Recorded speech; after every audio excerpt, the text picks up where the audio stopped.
Hello and welcome friends, स्वागत है आप सभी का YouTube channel masters in ethical hacking. Guys, ये वीडियो आपके बहुत काम का होने वाला है, इसीलिए आप इसे सेव करके भी रख लें।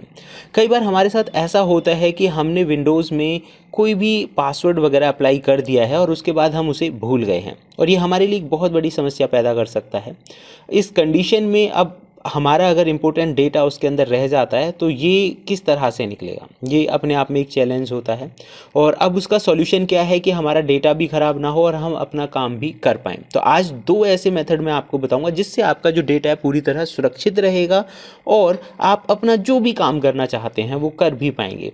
तो ये फोरेंसिक इन्वेस्टिगेशन, साइबर एक्सपर्ट्स और पर्सनल यूज़ के लिए ये वीडियो बहुत काम का होने वाला है। इन सभी के साथ आप लोगों को मैं बताना चाहूँगा कि चैनल पे अगर आप नए हैं तो लेटेस्ट वीडियोस बहुत जल्दी हम एक और नई सीरीज इस पे शुरू करेंगे जो आपको बहुत ज़बरदस्त जानकारी देने वाला है।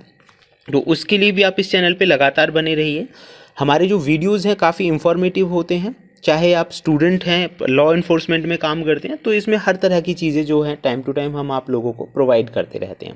तो चैनल पे अगर आप नए हैं तो लाइक शेयर एंड सब्सक्राइब करना ना भूलें। तो अब बात करते हैं हम आज के टूल की।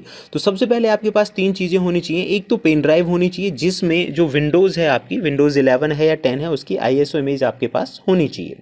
मैंने यहाँ पे वर्चुअल बॉक्स के अंदर विंडोज़ को इंस्टॉल किया हुआ है, तो हम इसे यहीं से शुरू कर लेते हैं। इंस्टॉल किया हुआ है वर्चुअल बॉक्स, मतलब आपके ओरिजिनल कंप्यूटर की तरह ही काम करता है, यानी कि एक मान लीजिए एक तरह का नया कंप्यूटर है और जिस पे मैं आपको दिखाऊंगा ये चीज़ें किस तरह से काम करेंगी। तो आपके पास पेन ड्राइव होगी तो बहुत अच्छी बात है। पेन ड्राइव ना हो, पहले CD का टाइम हुआ करता था, तो CD DVD अभी तो यूज़ नहीं होती, तो पेन ड्राइव ही एक अच्छा ऑप्शन है। यानी ISO इमेज फाइल होनी चाहिए, बूटेबल पेन ड्राइव होनी चाहिए, ठीक है। तो उसके बाद जैसे ही आप कनेक्ट करेंगे तो ये ऑप्शन आता है प्रेस एनी की। विद इन 3 to 5 सेकेंड के अंदर अंदर आपको कोई भी की कंप्यूटर में प्रेस करनी है और उसके बाद जो आपकी विंडोज़ है वो चल जाती है। तो फिलहाल मैं शुरू में आपको दिखाता हूँ कि आप यहाँ पे देखेंगे कि जो ये मेरा कंप्यूटर है इसका मैं लॉगिन डिटेल्स भूल चुका हूँ। आप देखेंगे यहाँ पे काम नहीं कर रहा है। तो अब जो असली काम है हमारा वो शुरू होता है। तो सबसे पहले आपको क्या करना है, अपनी जो पेन ड्राइव है, जो बूटेबल पेन ड्राइव है, यानी जिसके अंदर विंडोज़ 10 या 11 है, जो भी आप अपने कंप्यूटर में यूज़ कर रहे हैं वो विंडोज़ है, ऑपरेटिंग सिस्टम है, तो आपको 5 सेकंड से पहले पहले कोई भी की प्रेस कर देनी है। इससे क्या होगा कि जो सेटअप है वो रन हो जाएगा। सेटअप रन होने के बाद आपका जो असली काम है वो शुरू हो जाता है। जैसे ही सेटअप रन होगा तो आपके सामने कुछ ऑप्शंस आएंगे। एक तो ये आपसे बोलेगा कि न्यू विंडो इंस्टॉल करना है, तो आप न्यू भी विंडो इंस्टॉल कर सकते हैं, इससे आपके डेटा को खतरा रह सकता है। तो फिलहाल हम कर रहे हैं रिपेयर, और रिपेयर करने के साथ ही हम यहाँ पर करने वाले हैं ट्रबल शूट। इसमें आपको करना है कमांड प्रॉम्प्ट। कमांड प्रॉम्प्ट में यहाँ पे मैं कुछ कमांड्स बताता हूँ, ये आप नोट कर लीजिए। जैसे कि लिस्ट वॉल्यूम है, डिस्क पार्ट है, लिस्ट डिस्क है, ये कुछ कमांड है जिनका हम इसमें यूज़ करने वाले हैं। तो ये आपको यहाँ अप्लाई नहीं करनी है, ये कहाँ करनी है वो मैं बताता हूँ। सबसे पहले हम डिस्क पार्ट पे चलते हैं, जो हमें बताएगा कि विंडोज़ जो है कंप्यूटर की किस ड्राइव में इंस्टॉल है, क्योंकि हमारा जो असली काम होगा वो वहीं से होने वाला है। तो जैसे ही आप यहाँ पे कमांड लिखेंगे डिस्क पार्ट, तो ये हमें बता देगा इसके अंदर कौन कौन सी ड्राइव्स हैं और कौन सी जो लिस्ट के वॉल्यूम्स हैं उनकी जानकारी हमें दे देगा। तो आप देख सकते हैं डी ड्राइव में तो CD रोम यानी कि पेन ड्राइव हमने कनेक्ट की हुई है एक तरह से, और जो C है उसके अंदर मेन पार्टीशन है हमारा, यानी C के अंदर विंडोज़ है। अब हमें क्या करना है, C ड्राइव के अंदर चलना है। तो C ड्राइव के अंदर जाने के लिए आपको जस्ट C और कॉलन लगाना है। उसके बाद आप जाएंगे, इसके अंदर एक फोल्डर होता है विंडोज़ वाला, तो विंडोज़ वाले फोल्डर में जाना है, और इसके अंदर एक दूसरा फोल्डर होता है सिस्टम 32। तो अब हम पहुंच चुके हैं C ड्राइव के सिस्टम 32 वाली लोकेशन पे। गाइज, यहाँ आपको एक फाइल का जो नाम है मैं रीनेम कर रहा हूँ पहले, यूटिलमैन, यही से हमारा असली काम जो है वो शुरू होगा। यूटिलमैन वाली फाइल का मैं एक बैकअप ले रहा हूँ, यानी कि एक बैकअप फाइल हो गई। अगर इस फाइल को कोई नुकसान हो तो हम बैकअप फाइल यूज़ करेंगे उस कंडीशन में। तो सेम फाइल को हमने यहाँ पे रीनेम किया था BA की के साथ। अब आपको सेकेंड कमांड में क्या करना है, कॉपी करना है, यानी कि हम अपने कमांड प्रॉम्प्ट को यूटिलमैन वाली फाइल के साथ बदल देंगे। यूटिलमैन वाली फाइल वो फाइल है जिसके अंदर आपके एक्सेस वगैरह काफ़ी सारी चीज़ें होती हैं जब आप कंप्यूटर चलाते हैं। मैं आपको दिखाऊंगा यूटिलमैन वाली फाइल कहाँ पे है।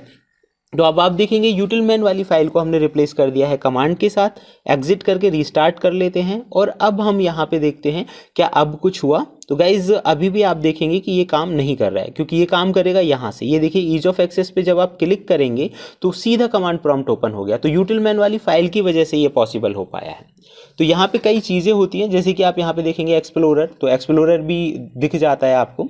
फिलहाल मैं आपको दिखाता हूँ कि हम अपने ज़रूरी डेटा को बचाएंगे कैसे। तो जैसे ही आप कमांड प्रॉम्प्ट में गए, कमांड प्रॉम्प्ट में जाने के बाद आपको यहाँ पे लिख देना है नोटपैड, यानी कि आप नोटपैड या ऐसे एग्जीक्यूटेबल प्रोग्राम्स जो कमांड प्रॉम्प्ट से सीधे सीधे चल जाते हैं उनका नाम यहाँ पे आप लिख सकते हैं। हमने यहाँ पे लिखा नोटपैड, और नोटपैड लिखने के बाद आप देखिए नोटपैड ओपन हो गया है।